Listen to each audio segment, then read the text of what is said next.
Welcome to the Inspiring Victory Show, where we help you double your business, double your impact, and change the world. I'm so excited because today I have somebody very, very special with us today. Rodney Grieve has been working with top executives for over 30 years. He's spoken and coached and trained and worked with people in North America, Europe, Asia, and Africa. He's successfully spoken in English, French, Spanish, and Italian, and has been my friend and fellow road warrior for 25 years. So it's a real big honor to have you on the show. Also, fellow author. You've also written a couple of terrific books, but thanks for being on the show, Rodney. Nice to see My you. pleasure. Thanks for having me. Yeah, it's lovely. All right. So how did you actually get started, and what are you doing now that I bet is different from how you got started? Sure. So I can go way back. I graduated from college with a degree in biology. And when some of my classmates that I graduated with went to work for small companies that you've probably never heard of before, like Google and Yahoo, they're golfing today because, They're I billionaires didn't. today, is what you're telling me. Okay, got Yes, it. I made the wonderful choice to go into the hazardous waste industry. And so we kind of went down that path and learned an awful lot about the regulatory requirements around that. And during that process and journey over several years at a couple different companies and a couple different industries, I realized that we were struggling to get the results we wanted to achieve through our frontline leaders because we had put most of our frontline leaders into roles of leadership because they were really good at doing a job, really good at doing a task, not Mm. because they were really good at leading people.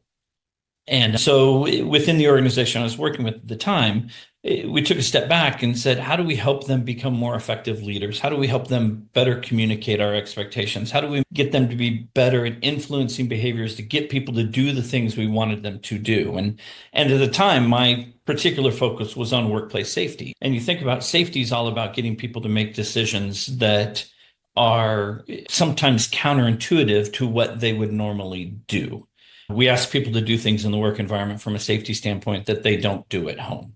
And so combine that with the emphasis that most organizations put on productivity and realizing that people want to show up and do good work, then oftentimes that risk that they take is not because they're trying to be a bad person or they're trying to break a rule. It's they're actually just trying to get the job done. And so as a leader, we've got to be able to communicate in a way to get them to balance that productivity drive that is already there in most people, and also how most businesses measure their success and emphasize, to Mm. balance it with what are we doing to make sure we're performing and delivering on safety and on quality and on customer satisfaction, employee retention, employee morale, all the pieces that make a business successful. Mm. So we started doing that internally and we saw some great results, focused on improving the safety performance initially. And we saw the results not only in safety, but in all those other categories I just listed. And I realized, you know what, that's a lot more fun. And I'm having a lot more impact than I was just helping people dot I's and cross T's and doing audits and inspections and technical training and enforcing the rules. So in January of 2000, I left the company I was working for and went out on my own and started Branta. And I chose Branta, the name Branta, because Branta is the genus for the goose. So actually any small waterfowl, but primarily geese. And I chose that because for three reasons. I think geese are a tremendous example of how a lot of people look at their organization. When a flock of geese is on the ground, it's called a gaggle. And when they're in that gaggle, each goose is out there doing whatever it wants to do, whatever it thinks is the most important thing for it to do at that particular moment in time. And there's one or two geese whose job it is to be the sentry, to sound the alarm if there's a predator or a hazard in the area. Again, looking at the world through the lens of occupational safety sounds an awful lot like how organizations operate.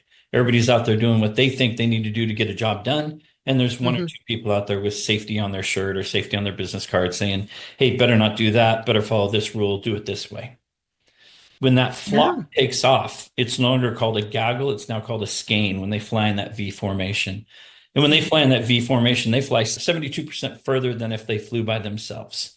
The lead goose, when he gets tired, moves to the back and lets another goose take the tough job of being the leader. And researchers actually believe when the geese fly overhead and you hear them honking, the lead goose doesn't honk. It's only the geese in the back that are honking, and those honks are honks of positive reinforcement or encouragement for that lead goose to keep up the pace. Sarah, I don't know what goose they asked to figure that out. Did they chat with the goose? Well, Yeah, so one of them They have obviously broke the code Google and started Translate talking. Google Translate for English to goose. I'm just wondering. Oh, but I think that's a beautiful example. I don't know if you've Yeah. ever shared with me But what Branta truly means, and it's yeah. a And lovely so for metaphor. me, it makes a lot of sense. If we're moving in the same direction, right? If we have a common Mm, definition of success, if we have a shared language, so we know what each other are talking about. Organizations are great at understanding their technical language. You go into organizations all the time, and I do too, and they could talk about their business and what they're doing and the equipment they use and the materials they use and the work process they use. yeah. And it is as much a foreign language as Portuguese is to you and I. Hmm. And you would get lost in a matter of minutes because we don't speak it. Mhm. I think most organizations do not spend the time and effort to define the leadership language that they use in words like feedback and listening and support and direction and things that we need to make sure that when we're communicating with somebody, they actually understand what we mean by those terms. And if we don't define those, then we might as well be speaking completely different languages. And then the third is from a leadership standpoint, we don't know if the what we do, the behaviors we exhibit in the work environment, if they have an impact, we may not know for weeks or months or years. Because if you go out and interact with a piece of equipment and you push a button, that piece of equipment tells you pretty quickly that was the right thing or the wrong thing to do. People Right. don't do that.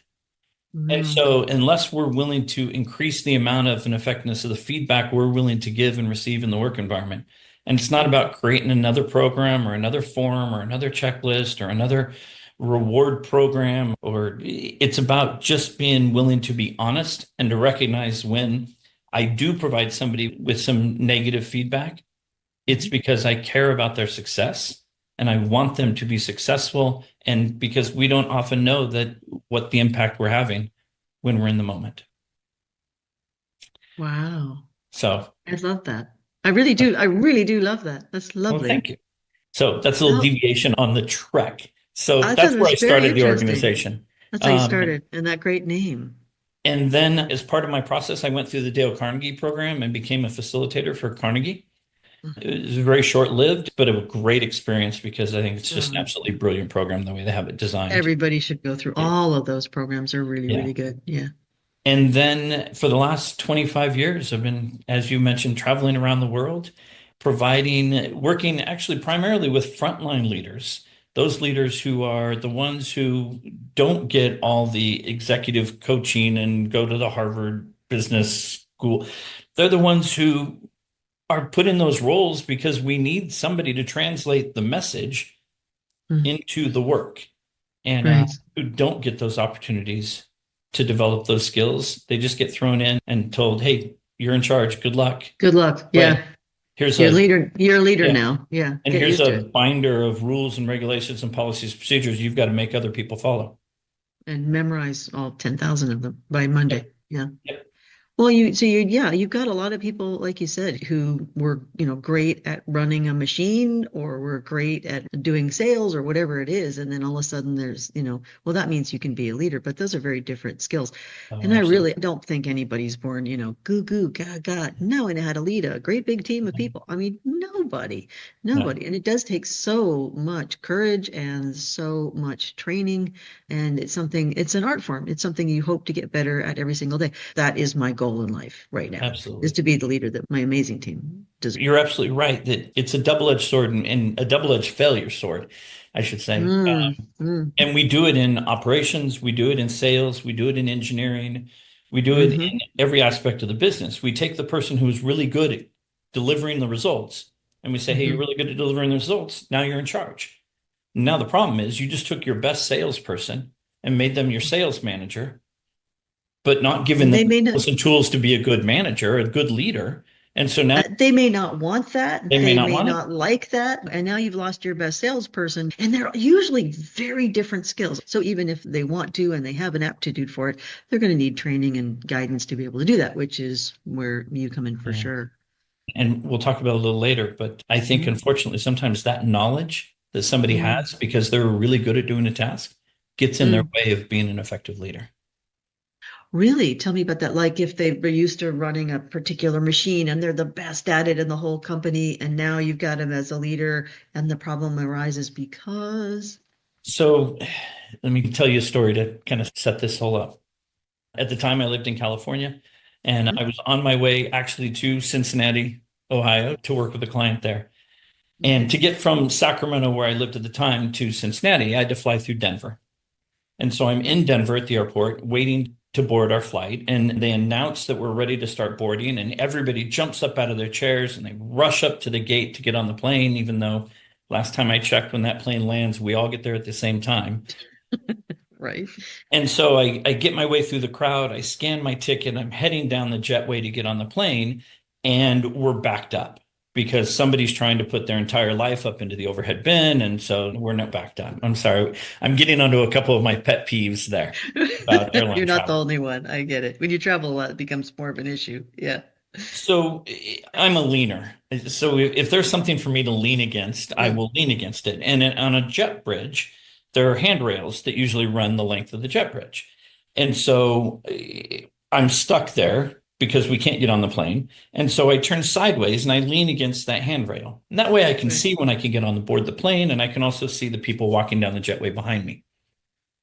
And this young couple are walking down the jetway behind me and they're walking arm in arm. And he and I make eye contact for just a second. And he says, "Hey." And I said, "How you doing?" And the words aren't out of my mouth that she drops her arm from his and jams her elbow right into his rib cage. And he goes, "Ow, what was that for?" And she looks at him and points at me and says, "He asked you a question."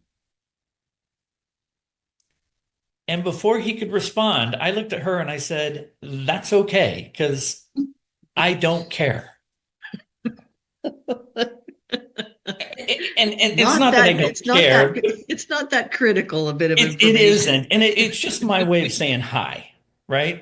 And I know I've told that story in Europe before, and people in Europe are like, well, if you didn't care, then why did you ask? It's a very American thing to just say, how you doing? It's how you do it to everyone. Yeah. And Yeah. it's not that you really, and I'm thinking too, with her with that elbow into his ribs, he's not doing so well at that particular moment in time. Poor And we're guy. stuck here. And I really, don't want to I hear it. don't need to know. Yeah, it's not Exactly. critical information that's going to help us fly this plane faster. Got it. Exactly.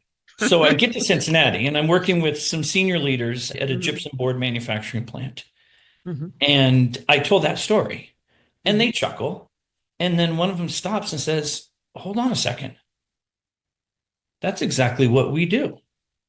We show up at our plants and we see people in the lunchroom. We cross paths with them in the parking lot. We run into them in the hallway and we're like, hey, how you doing? How you been? How are things?" And then, "Oh, it's good. It's great. It's fine." And then we walk back to our office or we sit in a conference room and we look at spreadsheets and charts and graphs to try to figure out how things are around here. Mm. We don't take the time to go out and listen to our people. Wow. And so we worked on some listening skills, which is one of the key things that I work on with people. Mm. And then I said, "Hey, we've got a little extra time. Let's go out in the plant and actually practice your listening skills." And I had one guy come up to me and said, "You know what? I can't do that." And I said, "Why not?" He said, "I'm the accountant. I don't know how to run any of those machines out there," which was interesting because I didn't ask him to go out and tell people how to do accounting. I asked him to go out and listen to the people on the floor. I think our knowledge gets in the way of us being an effective listener because one of the ways we really demonstrate we listen is how well we ask questions. And to continue to remember that it's not about our story, it's about their story. And Hmm. so asking good questions to get good information from somebody, but that requires a couple things. And if you don't have any knowledge about a particular subject or topic, we tend not to ask questions and demonstrate we're listening, particularly if we're in a position of authority, because I don't want to expose that I don't know what I'm talking about. So I Sure. don't ask any questions, so I don't demonstrate listening. On the Oh. flip side, if I have an awful lot of knowledge, if I know that better than anybody else, I'm not going to ask any questions because why do I need to ask any questions? Let me just tell you what you need to know. And we don't Oh, demonstrate listening. oh, we're all guilty of that one. Sure. Yeah. So if Huh. you have somebody Interesting. who's really good at it and has been your expert and you put them into a role of leadership, Hmm. sometimes they get too caught up in they already know all the answers. So they don't really take the time to get to know, to listen, to understand, to help develop the people they're responsible for developing, because for them it's easy. And they've forgotten how hard it was maybe in the beginning, or some people are just savants and they were so talented at right from the beginning, they can't imagine why it's hard for anybody else. I see where Yeah. you're going with this. Yeah, whereas if somebody, yeah, I think it's being okay with letting that other person be the expert, even if you are an expert, they may have a better way of doing it for them or for the people Absolutely. they actually work with than you did when you maybe were interacting with different people or when you were doing it that, that might be completely different. Oh my gosh, that's so interesting. So if you That's go back and think about it in a manufacturing setting or yeah. a high hazard work environment setting, Hmm. and you have somebody who has all that knowledge and background, and you're challenging them to train and develop somebody new, Hmm. they may leave out critical pieces because those critical pieces are just common sense to them. They have assumed knowledge. They have stuff that's Assumed just like, knowledge, well, it's just like breathing. It doesn't right? even come up as well. Wouldn't everybody know that? Yeah, Yeah, not but everybody common knows sense that. is only common to people who have common experiences. And if I don't have the same experience you've had, Wow. then it's not common sense. Mm-mm. It's new. It's news. It's new. It's a whole Yeah, different way of doing something. Wow. Yeah. But I think, yeah, the number of times that you find yourself self thinking, wow, I can't believe I had to explain that. I thought absolutely. that was something everybody would know. And then you realize, no, not everybody knows whatever you've been doing for the last 5, 10, 20 years sometimes with some of the people you're dealing with. A lot of the people that I know are kind enough to follow the podcast are in service-based businesses. Yeah. When it comes to that's a lot about project management. That's a lot about, workflow and making sure all those pieces. How do you manage those kinds of situations? You're dealing with those kinds of big, massive projects and a bunch of people that are, it may not be as physically hazardous, but you still have to make sure it's done flawlessly. How do you do that? So take two steps in that response. Because of my background and my focus on occupational safety, that's usually how I go into an organization. So they bring me in to work with their facilities where safety is an issue and is challenge. Mm-hmm. And as we start to work together, inevitably somebody says, wait a minute, this isn't about safety. This is about how we run our business and how we communicate with each other. And then next thing you know, I'm working with the sales team because Right. Yeah. it's the exact The same same. stuff. It's just the Ah, yeah. examples are different. Almost every organization I go into, Hmm. somebody will come up to me inevitably. Somebody will come up to me right when we get started and say, "Hey, Rodney, you've got to understand something before we get started here." And I'll say, Hmm. "Yeah, well, what is that?" And they'll say, "Well, you got to understand, we're different. I love the seriousness with it. They cut you. We're different. We're We're special. different here." And what is different here Yeah. exactly? I had a Do guy out tell. in at a We're medical diag different. Yes, you at a are. I had a guy at a medical diagnostics company out in Benicia, California, slam his hand down on the table with me and he goes, no, no, no, you really have to understand. We are a unique group of individuals in a unique work environment, just like everybody else. It ceases to be unique. Okay. All right. All right. But So what are they and saying? What do they mean by this, though? well, so Why do they that's all say that? the funny thing is he's absolutely right. Right. There is not another set of those people working Right. in that environment with that Hmm. equipment, with those customers, making those products Hmm. anywhere else in the world. He is Correct. absolutely correct that they are unique Got and it. just like everybody else. One of the things I do in my workshops is I have people create a list of effective and ineffective leadership behaviors. Oh, And neat. Hmm. when you have people create these two lists, Hmm. and I've had these lists created by organizations in the mining industry, manufacturing, government, food processing, food distribution, insurance, construction, oil and gas, hazardous. Across the board, every industry you can Wow. think of, I've had Yeah. people create these lists. And the funny thing is, it's the exact same list. The lists show up the Really? exact same, regardless of what your widget is. Right. I've had these It lists doesn't matter what created. you're selling, whether it's a service or a product or a widget or something giant or something small. Those things are the same. What are the most common negatives and what are the most common positives that you see over and over and over again since you've seen this so much? I'm dying Sure. to know. Go I've ahead. had those lists created by CEOs, senior executives, C-suite individuals, all the way through organizations to individually contributing employees who are union and non-union. And what's Okay. funny is the lists look exactly the same as well. Really? So it doesn't matter where you are in the organizational structure, we see it the same way. I've had these lists created in every part of the United States, the East, the West, the Southeast, the Southwest, the central part of the country. I've had these lists created in Canada, in Mexico, in Switzerland, in Belgium, in Italy, in Namibia, Africa, in Seoul, South Korea, and the words look the same because it doesn't matter where you live. With the translator sometimes, but the same. That's the last Really? one is I've actually had these lists created in Italian, French, Spanish, and English. And even though I can't read or speak any of those languages other than English, I could read every one of those lists because it's the exact same words. Really? So the widget doesn't matter. The location doesn't matter. Where you are in the organization structure doesn't matter. The language we speak doesn't even matter. We know effective leadership versus ineffective leadership when we see it. Hmm. So the challenge is then to understand, well, if we know it when we see it, how come so many of us have experienced those behaviors that show up on that ineffective list? And if we're honest with ourselves, when people look at that ineffective list, not only have they seen it, they've done it.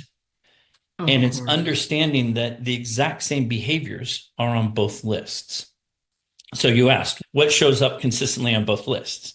So Yeah. on the ineffective list, things that show up most frequently are micromanager, absent, lazy, yelling, my way or the highway.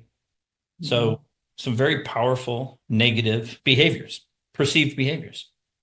On the effective list, show up things like effective listener, gives clear direction, trust me to do what I need to do, has clear goals and objectives, sets expectations and priorities. Mhm. So when I say the same behaviors are on both lists, if you think about it, if you have somebody, and I'll give you an example of, I have a new employee who's never run a piece of equipment before. And so for that employee, I'm very clear on what I want them to do, all the way down to how to put the right gloves on their hands, to that level of detail. And in that particular case, I'm all over that effective list. I give clear directions. I'm a good trainer. I Mhm. setting clear expectations and priorities. I'm knowledgeable. A moment later, with that same employee, I'm now talking about working with a piece of equipment that they know how to work with. They've done before, but maybe last time they got injured doing it, or they know somebody who got injured doing it. And so they're a little cautious. Maybe they're a little concerned about how safe that piece of equipment is. Mhm. And I Yeah. demonstrate the exact same behavior of telling them how to operate that equipment, all the way down to how to put the gloves on their hands. I am no longer all over that effective list of being a good communicator. I am a micromanaging, arrogant, know-it-all SOB Really? Because? because that person knows how to do those things. I'm not addressing what they need. What they need is for me to build their confidence that working on that machine is okay. And telling somebody how to do it doesn't build their confidence. You've got to do things like explain what we've done to make the machine safer, why it is, celebrate past successes and how they've done it, provide them positive feedback for doing the things that we want them to do. The same behaviors, but in two different situations or land in a vastly different way. Can you also ask them, sound like you're not feeling too confident in this area. What can we do to help you build that Listen, confidence today? Or listening is probably is that the the questions best of those listening part? supportive behaviors. Okay. Oh, okay. I got Yeah. one right. The Yeah. rest of it I got all wrong. Wow, that is fascinating. So whether or not we deem something micromanaging is determined by how much experience we have, and just the situation in general. Is it the same for all of those things on your positive and negative list to an extent that it Yeah. depends upon the situation? It depends on the situation and depends on what that person needs from you. And if you don't ask them what they need from you, you probably don't know. Oh my Nope. gosh, that's You're brilliant. guessing. You're Right, then guessing. you're guessing. And so I personally have never ever done that one before as a leader. Not one time. Never. so we talked That's earlier really about smart. That's really smart. Yeah. organizations tend to put people into roles of leadership, right? Based on their technical capabilities. And then we expect them to just be leaders. Mm. And unless you have a formalized program to where you are giving them the skills and tools, you have an informal leadership development program, which they learn their leadership skills based on who their previous leaders were. And they think, well, you know what, for that leader, they did this to me and that didn't work. So I'm not going to do that to my people. Or they did this for me and that really worked for me. So I'm going to do that for my people. But neither of those may be what that person needs or doesn't need because they're not you. Right. So we tend to view everything through the lens of what I would want or how I did it or Absolutely. how I'm doing it now or how I did it last week. I had a Wow, leader that is really recently. amazing. I was talking to a leader recently about just providing positive feedback, which I don't think we do enough. We're really good at giving negative feedback. We Most don't give people, yeah. positive feedback. If you want to test my theory on that, next time you're in a restaurant, just ask to speak to the manager. And the manager will walk over to your table and the first words out of their mouth will be, What's wrong? what's wrong? Right? Yeah. Because when do we ask to talk to the manager at a restaurant? When When something's something's wrong. wrong. We never When ask them something's to wrong. come over and tell them what a wonderful experience we had and how their wait staff was I fabulous. actually do though, because I know how hard it is to do those jobs. So I do. But I've learned to preface it with, I would love to tell your manager how great you are and how great the meal was and how great the service was. Would you like me to talk to him or her about that? Because Right. they do I used to say, I'd love to talk to the manager with, my optimistic little face on, only to have them look at me with like horror. Absolutely. Yeah. So I've learned, but so Yeah. I know you're right, just from my very own experience. Right. Wow. So we're And so they not go in the giving back enough and positive panic, reinforcement. Yeah, yeah. You don't want to right? terrify them. Yeah, yeah, Right. exactly. Especially when you're trying to do something good. Same thing happens in the work environment, in more of an industrial setting or in a sales setting, right? You get that, you Yeah. come into my office and close the door behind you, Oh dear. right? Yeah. The hair goes up on the back of your I'm neck. damn Yeah, what's fired. wrong?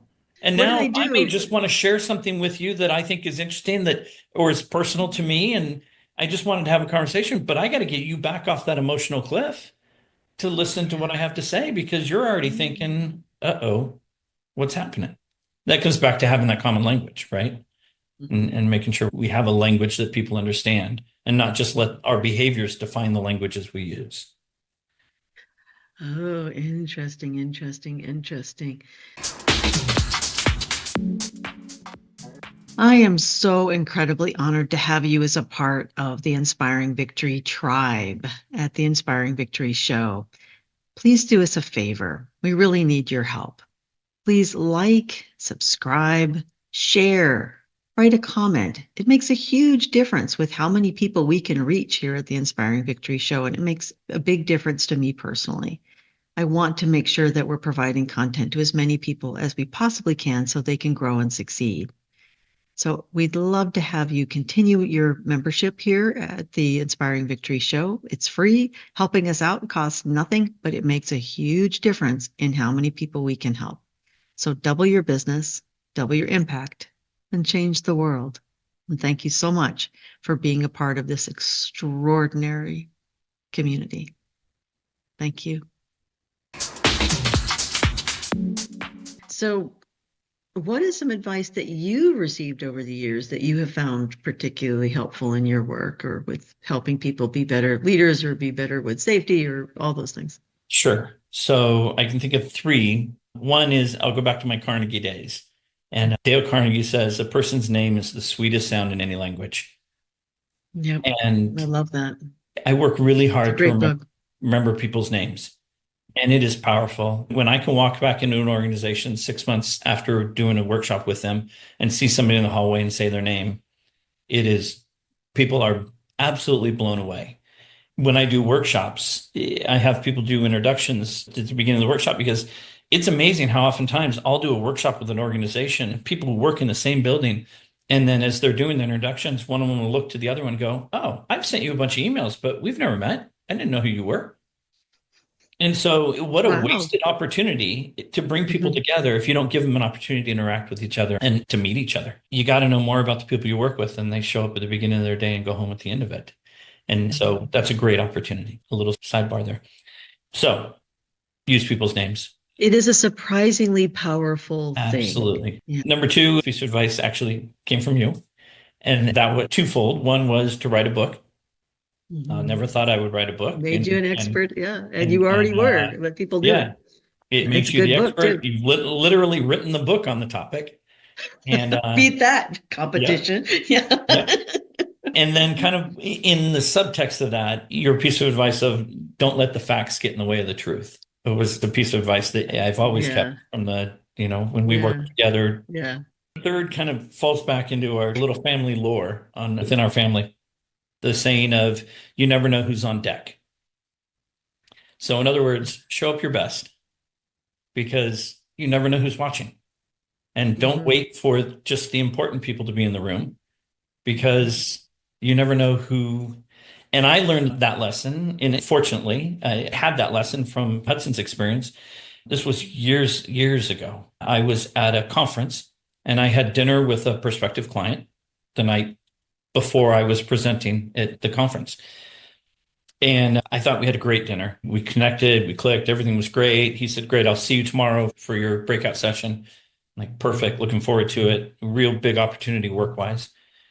Mhm. The next day, he doesn't show. He's not in the room.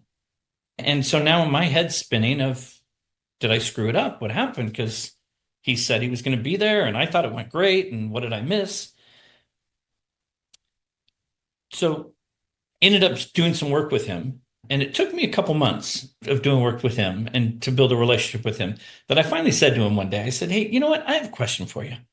When we were at that conference in Vegas and we had dinner and I thought it went great, and then you said you'd be at my breakout session and then you weren't there, it kind of threw me off. And why didn't you show up?" And he goes, "Oh, because I already knew I was going to work with you and I wanted some other people to see and get their opinion. So I sent them to your session to see how your session went and then to have them report back to me." Oh, oh my goodness, that's I so was like, clever. yeah, like you Oh, never know who's watching you. you never know who's watching you. You So never know. always do your best. Not a throwaway Yes. program. No, It's there isn't. I first moved to Chicago in the same vein. I first moved to Chicago and I'd never seen snow to this level, frankly. I love Chicago, but there are those, they get a mountain of snow and it's like a crazy, crazy experience. So I'm there, it's winter time. I'm getting used to all that, having come from California. And so, I'm seeing the snow and everything. And I don't know anyone in the town except for the one big client I have there and my one girlfriend. And so I think, okay, I'd better, branch out a bit. So I go to some networking and I have this gal and she says, "I would love to have you speak in my organization. We have zero budget, just to tell you full disclosure, right up front, but it's right here in Chicago. You'd make a huge difference. And, maybe you could meet some new friends because you told me you don't know anybody." And I said, "Yes, absolutely. No problem. You get to spread great rumors about what a terrific speaker I am, and I will be at your event." So 3 weeks later, it's still snowing, like harder than ever. Now it's like a blizzard. And I'm thinking to myself, I have never missed a speech out of 3,000 speeches and 3.5 million participants. I'm not going to start today. So Yep. Steve gets out his SUV and he drives me downtown to this hotel. And I get out and I go do this. And he found himself someplace indoors to park and went to Starbucks or something. And so I get there and I come upstairs and I meet this lovely woman and she says, "I am so sorry. I told you we would have 75 people. Today we have six, and that includes me." I said, "That's fine." And she goes, "I feel so bad. And you came all this way. And do you want to just cancel it?" I said, "Absolutely not." And so she goes, "Wow, you're just so gracious. That's so lovely." And she's got this other woman with her that I'd never met before who's listening to this and shakes my hand and everything. And she sits down and I said, "Oh, what do you do?" And she tells me a little bit about it. It's kind of vague. So there we are. And I get to the end of it and all that. And the woman that had been standing next to me and my friend came over to me and she said, "That was really good." I said, "Oh, thank you. I'm really glad it helped." She goes, "I can't believe how cool you were about this whole thing. I am the head of a conference, one of the biggest conferences in the world that I'd been trying to get into for like a decade. And I went, oh, and she said, yeah, I mean, I've also got this company, which is what I'd mentioned, vague, vague, vague. She didn't mention this other thing. She goes, but I'm here because I've heard you're good and I want to see if you'd be a fit. And I decided you'd be a perfect fit. And you'd also be so much easier to work with than some of the egos that we've had walk through the door. And I was like, oh dear, that doesn't sound good. And I said, well, that would be lovely. And she said, I don't care what your fee is, send me over an agreement if this date is acceptable to you, and we'll pay whatever it is and want to have you there. So she pays full fee, the flight, all that other kind of stuff. And I'm thinking to myself, you never know. You never know. If I'd played it a little differently, that might not have been the case. That might not have You been may the have case. missed your window. Yeah, I may have missed the window. But again, yeah, you don't know who's watching. And I never really thought about it that way until you just said that. It's like, you're right. Well, that's a great story. Thank you for sharing and you letting me share. That's lovely.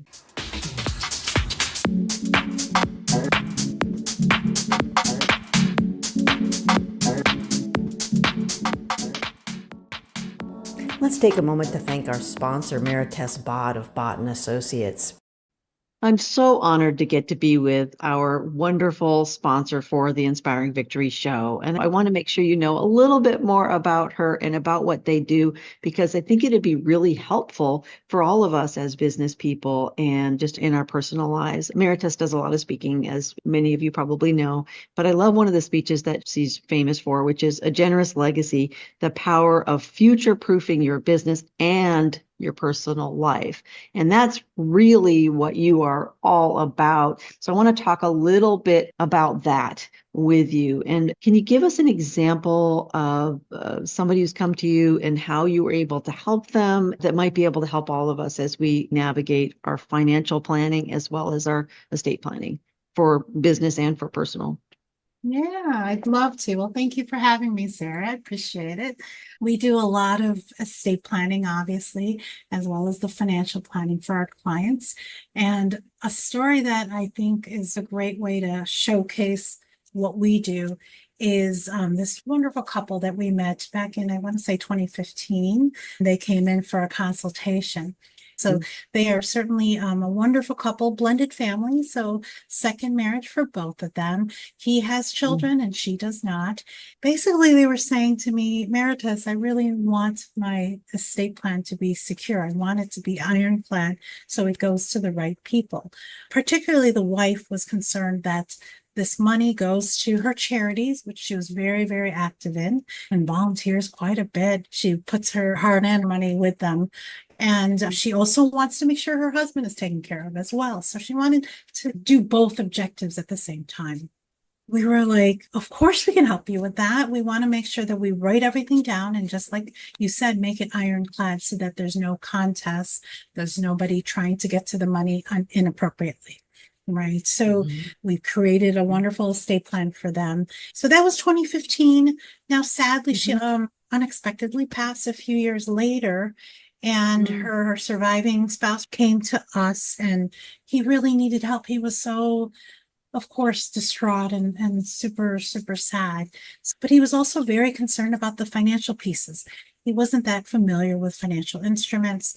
There was 13, 14, 15 accounts that she had.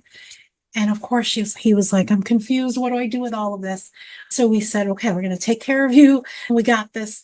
And we were able to really take a hold of all those instruments and all those accounts. And on our financial side of our business, we were able to consolidate them, invest it in very prudent investments and make sure it's easy for him to manage. So we were able to do that within 3 to 6 months. His late wife's wishes of him being able to live on that money and then eventually at his death give it to her charities is exactly what's going to happen.